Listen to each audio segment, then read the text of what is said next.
Here's Ross Davies. Do I use the clicker? Yeah. Which one? Right one. Hello, how are we all? Wow, we sound bored. What we're all going to do is, because we've been sat for quite a while, so we're all going to stand up and stand up. Come on. We're going to do a special warm-up. So you're going to spread your legs out, elbows out, and we're just going to twist. Going to twist. Okay, and we've all had some movement. We can sit down. We can have a sit down. Cool. Make them do it again. It's too late now. You missed it. You missed your chance. Sorry. I think it's just worth, we've all been sat down for quite a while. So a couple of things, 4 things to really represent me are, this is from here to help you all. Visual content, that's what people say. Content is king, that's what they say about me. Emoji and Stormzy. So hopefully those will help someone win. Cool. So, Ross Davies, Strafe Creative. What I'm going to talk about today is kind of the hacks multinationals are using to sell more through their websites. I'm mainly going to be talking about a service called CRO or CRO, also known as conversion rate optimization. I'm going to go into explanation of what that is in a minute, but kind of bear with me just for a second. So let's get in. So I think it's important that you guys know what you're going to kind of dedicate the next kind of 25 minutes to, just so you know whether it's worth listening or not. So these are going to be why you need Crow in your life, why it's going to be awesome for you all. We're going to give you some really quick, actionable wins with the idea that you can literally write these down, implement it in your site, and you're going to get either extra sales or extra leads instantly, pretty quickly. So those are going to be useful for you. I'm also going to briefly explain the softwares that myself and my team use to be able to do this. So if you do fancy giving it a go yourself, then hopefully with the quick wins combined with the software, you should actually be able to do some of this. So let's get into it. So first off, cheeky photo of me. Here we go on the swing. You've already kind of covered what I was going to say in these awards, but just a little bit, so hopefully you know what I was talking about, is HTML awards, CSS awards. We're on the recommended agency register, which is voted for by clients, and then the Intuit award, the NACU award, the Lloyd's TSB, and the Amazon award are all for entrepreneurship. So hopefully I know a little about what I'm talking about. So Crow has lots of really technical terms for it, and I thought the best thing to do is just kind of approach it from what I believe Crow is, or conversion rate optimization is. So Crow is the technique of convincing people on your website to give you money, essentially, through experimentation.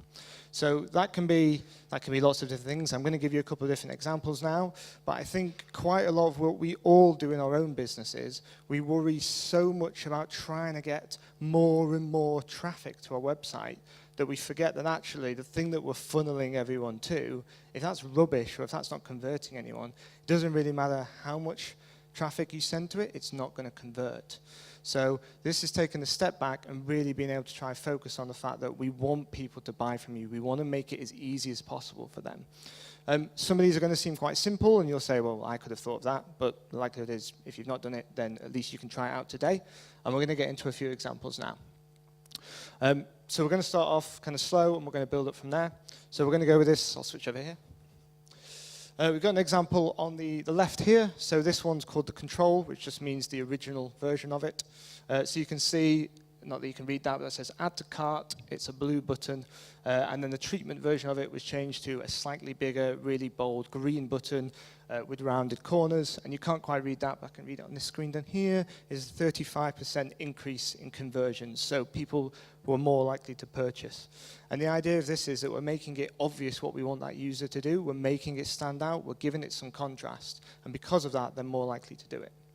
We take the one on the right here, very similar setup, that you'll see that there's this toolkit that they were giving away free access to. There's a button here that you can hardly even see that says join now. It's kind of a grey button. It looks nice, but the idea is the way we want to kind of treat it is in a nicest way possible, that the user that's coming onto your website is a bit of an idiot and they don't really know where they're meant to be going. So the idea is if we make it really obvious with a big orange bold button, then they're far more likely to click it. And you can see 28.7% conversion rate. So the idea of these things just here hopefully gives you an indication that all of a sudden the number of different variants that you can have on your website that you can make all these little changes to can start to compound up and really affect the likelihood of more and more and more and more people buying through you. And the idea being that once you've got that really high conversion rate, that's when you turn the tap back on, that's when you send all the traffic through, and obviously it transforms your business. The next example that works really, really well is kind of positive language kind of usage on your actual buttons itself. So I don't know if anyone's ever heard of Square, but it's essentially a bit of hardware and a bit of software that you plug into the top of your phone that you can see here, and it allows you when you're, I don't know, at exhibitions, conferences, to be able to take card payment really easily, so you can just swipe the card along the top. And what you'll see here, it says start accepting credit cards today, and instead of this blue button saying the standard thing that you normally see on websites, which is buy now or click here to start your journey or anything kind of boring and basic like that, it uses the context of what we want the user to do, and it says get free card reader here. So you're far more likely to click that because you know it's free, you know you're not going to have to pay anything, you know what you're getting yourself in for. And trying to give that kind of context at that exact point is really, really important, and that's what will increase conversions. Another example down here, man packs. So basically you get like a box of underwear and like razors and manly essential things sent to you monthly. And they've got big green button, contrast really, really stands out. And the language on that is build your man pack. So instead of buy now or find out more or more information, which are all a bit boring, you're actually going to build something. And even the use of the language of build your man pack or build my man pack makes it more personal to them. The idea with these kind of positive language buttons and what works really, really well with them is the idea that these people are essentially reading that button in their head. So if it says build my man pack, they're going to read that in their own internal monologue, and that will increase the likelihood that they're going to do it. So again, we've kind of got a couple of quick wins straight away here. So these are meant to be that first off, if you've got buttons that aren't particularly obvious, try and add some form of contrast to make them stand out. And then also have a think about what you're labeling your buttons and try and think about at what point what they're going to say on them. Last one, just example on this particular bit, is a button down here. And this is for a bit of software called heat mapping, which is what we use a lot of in conversion rate work. And heat mapping basically allows you to monitor where people are clicking on your website. And as it would suggest, the more clicks in a certain area of your website, the hotter that area gets. So a really good way of analyzing how people are moving around your site and what they're clicking on. And you'll see here, instead of a buy now, it says show me my heat map. So again, it's that referencing of that idea that works really, really well. The other thing that they do, and something that we recommend everyone should be doing, is you want to put something like a credibility builder next to the button that you want the user to perform. And the reason for that is you've only really got kind of a couple of seconds, really, once they've read that credibility builder, that they'll then go, actually, yeah, I'm going to click this button, I'm going to do it. So you'll see here that they've got this double guarantee. They'll read that, they'll go, that sounds like a good one, and surprise, surprise, they put that right next to the button that we want them to press. So there's no point you putting all these credibility builders on if it's no way near the action that we want the user to perform on that page. So you need to make sure that that's really, really thought through. So, I mean, we've all kind of covered this already today. We all know how to sell. But essentially, this is what I would want on a website to make sure it's going to convert. So these are, is it obvious the service that you offer? Can people see previous work that you've done? And that's probably case studies and examples and stuff like that you've done. Can you also prove how epic you are? So my thought process with this one is, if you've got accreditations that you guys have done, if you've got awards, those should be on there. If there's any particular softwares that you use, maybe those should be referenced. Anything like that are kind of additions that we can add on to the site that are going to build that credibility, and that's what it's all about. The next one is, can you see your staff? Now, I think everyone's already kind of touched on this already, that people don't buy just a random business, they don't buy the service, they buy the people who are going to do that service. So it just makes sense to have some form of reference to your team on there, and even if it isn't just a cheesy standard headshot with the bio, even if it's just group shots or people working away in situ, gives an indication of who's behind the business. And I think that's really, really important, and we find with every single type of business that we work with, if we add that in, it makes a huge difference. And the last one is, are you giving them a reason to contact? So if it just says, contact us now or buy this now, the likelihood of them doing that is going to be much lower than if we can give them a legitimate reason to get in touch now, whether that be a particular offer for a certain amount of time, or if they get this, they get access to something else. There's all these ways that we should really be taking advantage of it, and they're going to increase your conversion rate. Oh, let's get into an example. So this is Great Beanbags. You, sir, guess what they sell? Yes, good work. So first version I'm going to show you, and apologies if anyone knows them. We didn't design this first version, so don't judge me for the way this looks. So this is their original site. There's a lot of things wrong with this, and what I'm going to do is the idea being that I'm going to run through what's wrong with it, and I'm going to show you the versions afterwards that we've kind of fixed. I'm going to run through it with the idea that as I'm running through, hopefully you'll be able to take out some more quick wins for you. So the first thing, or first kind of problems that you have with this particular site is there's loads of menus. So from a customer, like a user point of view, I don't know where to go. Like, do I use this menu on the left? Do I click these? Do I click down here? There's too much going on. Now, straight away, my eyes are drawn. Hopefully, you'll all agree that your eyes are drawn to this green thing at the top here, which is the Trustpilot, which is great, but it didn't lead anywhere. So all it said was 5 stars, and we didn't actually know if it was of any use. So our eyes are drawn to this, which do we want them drawn to that straight away? That's up for debate. The imagery that's on there is just all white backgrounds, so it doesn't look particularly exciting. You don't see it in situ. And actually putting something in situ makes it far easier for someone to imagine using it.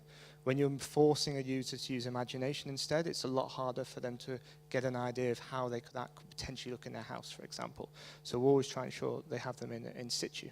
So yeah, it's not the easiest thing to look around, and I'd probably also say, hopefully you'd probably agree, it looks quite cheap.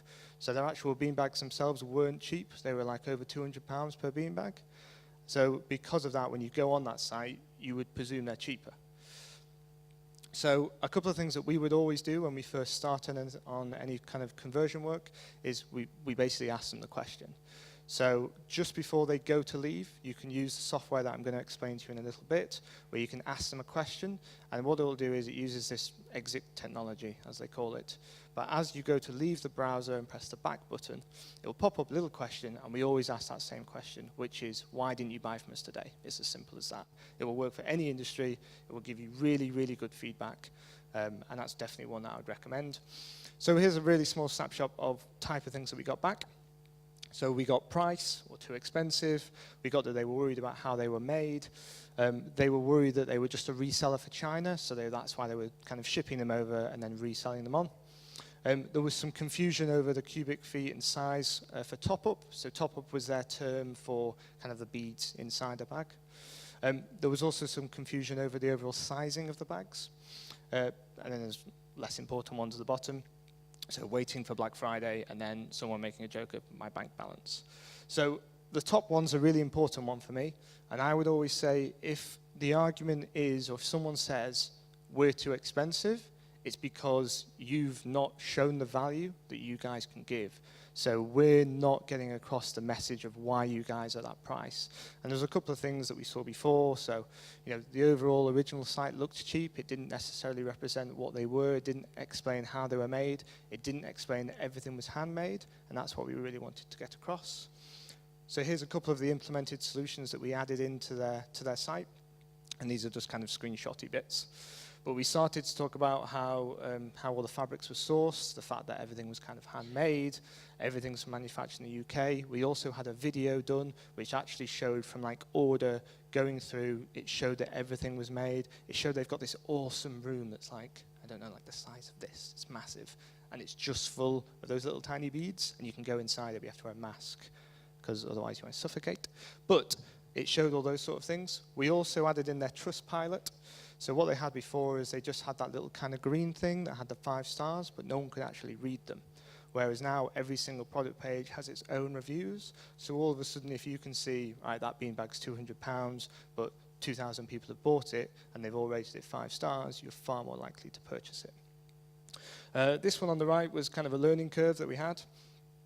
We originally tried adding just sizings just to give an explanation. Didn't really improve conversions. We still got a lot of people unsure of how it worked. So we first added the top row, and that was basically a guy sat on a beanbag, and it showed the different sizes that he fitted under, and that did help. But what we found is quite a lot of the time, parents were buying them for their children, and they wanted to get an indication of how big that was going to be for their child. So we then added this second row on, where it was just basically a girl sat on it instead. And you can see already just the difference in how big they are compared to the person that's sitting on it. So you can see all of these little things really start to add up here. Now, I know Dawn originally touched on the fact that in her talk that I think industry standard to her, she said 2%. We have it down as 2.1, so obviously very marginal. But this site currently converts at 4.1%, and we've got a couple of clients convert. We've got one client converting over in double figures, 11, 12%. We've got a couple of clients converting over 20% as well. And these are obviously over kind of months and years of trying all these different compounds, and they kind of build up. So all of these things are possible. So one example, or not that you can read it, so this hasn't worked that well, but this here is something that we would run called a multivariant test. And what this will do is, this was on great beanbags, and what we tested here was all the buttons on the home page. So the original buttons on the home page to get to an individual product said something like more information. That was kind of it. Whereas now it says, these are all kind of more personalized, so it goes into learn more about this product. Is this beanbag for you? We started to test all these different language options here that run all the way down. And what you can see, the ones in green were the ones that all ended up positive. So what's really great from my point of view, which is always quite nice, is I can run like 25 tests, and like 19 of them can be absolutely awful, but the client doesn't really care. And they're like, oh, Ross, you're a genius because 2 of your experiments have worked. And that's basically what you'll be doing. And I'm going to show you the software afterwards that allows you to be able to test that yourself as well. Oh. So obviously, that's half of it. That's the other half. So imagine if this is one long page. But this is how the new website looks. It's not live at the moment. It's a massive build, but it will be live very, very soon. I'm just going to very briefly run you through this so you've got an understanding of the extra bits that you should be taking from this as well. Already touched on this at the top, but what we discovered is people want to see things in situ, so they want to see how it's going to look when it's finished, because it's easier for them to imagine it in their own house. So we're now starting with that at the top. We also found, looking at the analytics, that most people didn't really use their menu systems, which is not surprising because there were so many of them, and instead most people use the search bar. So taking that into account, we've made the search bar stand out in the right corner with a big blue button, so their eyes are drawn to that in the first place. So we're trying to think how that customer journey can be easier for those people. We then got kind of a visual category instead, so if they've not used the search bar, instead of having to use a fiddly menu, they can click on one of the options, so the chair, the sofa, the bed, the dog bed. You can see how those break down. We've then hit them with an offer, which is that orange bar, and what's quite nice about that is it just helps to break the design up a little bit. As we go down, and this is a term that we use internally in the office called logo porn, so apologies for that. But this is one of the really, really good ones that I'd recommend everyone do, which is you will all be either working with companies who are well established, or you'll be using softwares that are well established. You might have accreditations or awards that you can put those on your site, and you can essentially steal credibility from these companies. So the fact that Great Beanbags has worked with Fox, it's worked with Lego, it's worked with the Premier League, it's worked with Innocent Smoothies, already as soon as you, like I've mentioned those now, you'll probably think, oh, this company must be pretty good. And that's essentially what I would say for all of you, that make sure, especially if you're only a small business, if you have worked with some larger ones, add those in, because they make a huge difference to your credibility. We've then got their featured products on there. These are all their best sellers. So again, we're just trying to think of the best way to get a user onto those as quick as possible. This bit where it says winter is coming is just basically an offer for a seasonal offer where they can update that really easily, and it's good for SEO. This next bit with the actual shot of a beanbag is really important because it breaks down everything that goes into that beanbag, and we're breaking down that process. And if you remember, one of the things that people said is they didn't know if they were UK made, they didn't know if they were a reseller. So the fact that we're willing to break down how these are made is really important. So we talk about the zips, we talk about how they're sewn together, we talk about how the beanbags are put inside it, we talk about how they're delivered. So all of a sudden we're adding all these layers of credibility and showcasing everything behind the scenes, and therefore it increases credibility. The last one, which we should all be doing, we've had a lot of people talk about today, but kind of social media, for these guys, it's social proofing. So the fact it's a way of them demonstrating how their beanbags can be used, and the fact that other people are using them will mean if you do land on this site, you're probably more likely to think, okay, lots of people are buying this, I'll buy mine from here. And hopefully you'll agree, landing on this site it also has that overall kind of premium feeling of, okay, I understand why I'm paying a little bit more for the beanbag now. So we're going to quickly break down into how some of the big boys do it. And one of the things that I would always say that we should touch on is with your website design, you want to basically answer any potential objections that you can have. I'm going to attempt a little bit of, I won't ask you again if I ask you. But when you're buying a bed, what are the things that you would kind of test when buying a bed? Nice. Any others? Any raises on that? That was firmness and softness. Okay, can you get it upstairs? See how heavy it is? Is it easy to move? Maneuverability? Yep. Any others? Bounciness. Brilliant. Thanks, Tim. So yeah, there's a couple of other things that you might think about. So if anyone's ever used a memory foam mattress, you'll know they can be quite hot as well. You'll know that the standard thing that you do when you go into a bed shop is you'll look at it and you'll do this. And you'll go, it's all right. And if you quite like it, you might give it the old, yep, that's all right. And then you might lie down on it. So you can imagine, actually, if you've got to do all those things, if you're just selling a mattress on a website, you can't do any of those. So all of a sudden, the design and the layout has to answer those objections in a really easy to understand way. So a big block of text isn't going to cut it. No one's going to read that. So we need to think differently. So what Casper do, and I'd recommend checking out their website because I absolutely love it. Any clients in the room, apologies, because I probably used Casper as part of my sales pitch to you when I met you. But it works really, really well. So here you go, how easy it is to move. It's got a balloon, it's lifting it up. There you go, visual kind of representation of it's just easy to use. And then we've got credibility over here on the right. So 5,000 people have bought it from Amazon, I think. 25,000 people have bought it overall through Google certified even shops. And there's a little bit of text, which essentially, even though I've visited that site hundreds of times, I've never read. But that visually tells me that all the information I need to know. I can't see from here. Can you see fans on that? Can we see some fans? No, we can't. There's fans there, guys. Just trust me. There's some electric fans. No, we can't see them. You'll see them on the deck when you get them sent. But here's this woman sat rather peacefully with some fans around her. And the idea of that represents to you very visually, very easily, the fact that this mattress is going to be cool to sleep on. It's not going to be hot. So anyone, like I referenced, that anyone who slept on a memory foam mattress would know. So again, really nice and visual. And then the last thing is they have this in a different color to the rest. So they've made it purposely stand out. And then they've broken down what their process is. So you order it online, it's free shipping. And then probably most importantly, you get it for 100 nights. And if you don't like it, they'll pay to come pick it up from you and you get all your money back. So the idea is they've taken all the risk away. And because it's in this big, bold black section compared to the rest of the side that's white, it immediately draws the user's eye and they're far more likely to want to move ahead with it. You'll also see that the button on here says explore the trial. So it's not buy now like we've referenced, it's explore it, see if it's right for you. The fact that they've referenced trial rather than their purchasing will also increase the likelihood of someone paying. So again, think about how you can potentially use that language in your own sites.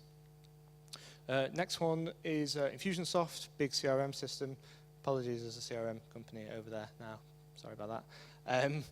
But the way they kind of reference it is, obviously, in theory, if you land on their site, you'll know what a CRM system is. But they're all about making the language all about how they can make it easier for you. So you'll read that big title. You'll see that the button here, again, green, ties in with the logo color, but purposely stands out. It says Discover Infusionsoft. So again, we're referencing the fact that it's no purchasing right now. We're not making you do the trial there and then. We're just making you do the decision that we want them to do, which is just for now, it's just, we've only landed on the homepage. We don't want to try and ask them for that purchase right now. We just want them to have a look around the site. So we're making that as easy as possible for them. The other thing that Infusionsoft does really, really well is social proofing, and that builds credibility. And you'll see here they've got things like 125,000 users on board, 29 billion emails. Now, the reason I love 29 billion emails is that's just because obviously so many people are sending emails every day. Now, we've all got much smaller businesses than this, but there'll be a big number in our business that we can reference. So, for example, is there any accountants in the room? It might be a reference to how much tax you've saved them, because that could be a really big number. So even if you've only got 5 clients, the amount of tax that you'll have saved them will be a much bigger number. There'll be definite ways that you can find big numbers in your business to make it look more impressive. So have a think about how you can add those in as well. The last one here on Infusionsoft is, again, kind of the logo porn that they reference, and they go a step further, that they've then got a testimonial for each individual kind of one. Now, this isn't perfect. Now, I would say for me, there is a perfect way to lay a testimonial out, and that is obviously a positive testimonial. We want a picture of the person. We want the name of the person. We want the job title of the person, and then we want the name of the company. Now, if I talk you through those, testimonial, obviously, they're going to read it's going to be positive. That's great. You may have met someone at a networking event or seen them around but not know their name. So that's why an image is really good, because you might recognize them. So the same can be said of a name. So if they've got the name on there but you don't recognize their face but you've heard of them, that can work in the same way. So that's why we want the name on there. The third one is, if it's got the job title on, you know who they're selling to. So for example, Strafe Creative, we want marketing directors to come to us. So all our testimonials and all our stuff are from marketing directors, so they know that we're trying to make their job easier. So try and reference that. And then the last one, worst case, is just have the name of the company or the logo, whichever one you can get hold of. And then that can work really well, because worst case, they'll have heard of the name of the company. So those are what I would say are the perfect testimonial. Not all clients will find it hard to track down the imagery, but really push them for it. Cool. So as promised, I said I would mention some of the softwares that we use. There's essentially 4 that I would say all work really, really well. Hotjar is a UK-based conversion rate optimization software. What's really good about this one is, although you can code in it, you'll be able to do a lot of these tests yourself without any coding knowledge. So for example, going back to the original one that I showed you, which was kind of changing the color of the button, you'll be able to use their kind of viewer to go on your own website once you've installed it, and just click on the button, and they'll have a color picker, and then you can just change the color of the button. There'll also be a button that's pressed like that says scale, and then you'll just be able to make the button slightly bigger. And then you'll be able to save that, and then that might be V1 or V2. And you can see how very quickly you could do 10 different versions of your website with just a different color of those buttons. So that's what works really, really well. The next one is VWO, or Visual Website Optimizer. This is my particular kind of weapon of choice. You can code really heavily in this as well, so we can do some really complicated testings to maybe test different layouts. You can use it in the same way as Hotjar. American company, still works really, really well. If you want to dip your toe in, just trying it out. SumoMe works really, really well because it's free. They do have a paid-for version, but again, you can do basic things that you might want to do in that just to start with. And then Optimizely is probably one of the simplest ones to use overall. It's a little bit more limited if you get into some of the more complex tests to start with. But if you just want to kind of try it out and don't mind spending a little bit of money on it, then Optimizely's probably got the easiest user interface for you to work with. So the grand reveal, I was meant to at the start of this actually, when I was going to say the grand reveal, you were meant to all go ta-da, but I forgot to tell you that. So, ta-da! That'll do, that'll do. Never mind. So, what have I done in this presentation? Dun, dun, dun. So, I ran through my proof, I ran through my awards, I explained what those were. You know a little bit about who I am because I've been up here, Paul introduced me. I had a little bit at the start just to explain who I was and what I did. I explained what the service was, so you could put it into simple terms. I put it hopefully into an easier way for you guys to understand. I've shown you some of the past work, which gives you the idea of the kind of the quality that we're doing. So hopefully these are all the things that should be on your own website that I've put in the presentation today. For the eagle-eyed people of you, this guy's nodding his head. I've not given you a reason to contact yet. So, 3 potential options now. It says warning, selling. My new book is now available to pre-order. It goes live on the 2nd of November. But you can pre-order it now. If you go to paperplaneplan.com, that's quite hard to say in public, it will just redirect you straight to Amazon. You can pre-order it from there. Another one that I would recommend, potentially not all of you because it would be very time-consuming, but if you go to our website, strafecreative.co.uk/web-grader, what you can do is there's a form on there where you can submit your own website, and either myself or one of the team will basically do an actual very quick kind of 3-4 minute review of your own website and give you some really quick hints and tips of what you guys can do to improve it. So the idea is we're going to try help as many people as possible to improve their conversion rates. And then the last one is an event that we're hosting with a couple of people in the room. Vicky's going to be there, Paul, who was on before, and that's going to be a really hands-on event. We're going to be away for a few days in a secret location, and we're going to be spending the time working on your business to get you really, really kind of involved and ready for 2018. If you want to have a chat with me, just come have a chat on that. And I want to finish with, again, Steve Jobs. Vicky, you've already done this as well. I'm convinced that about half of what separates successful entrepreneurs from non-successful ones is pure perseverance. And I think that's that can't be even more true than it is for conversion rate work, because it's a case of just testing and trying things out. The last one that I would just finish with is very much a warning for conversion rate work. If you're going to give it a try, don't try run multiple things at the same time. So for example, if you're going to run the color of a button, just run that. Don't try and run the color of a button and the text on a button and change some of the imagery and change some of the titles, because the problem will be is you'll have absolutely no idea which ones have worked and which ones haven't and why. So try and be kind of methodical with it, put it in an order that you're happy with, and work your way through it until you get the kind of results. Thank you very much for listening, guys.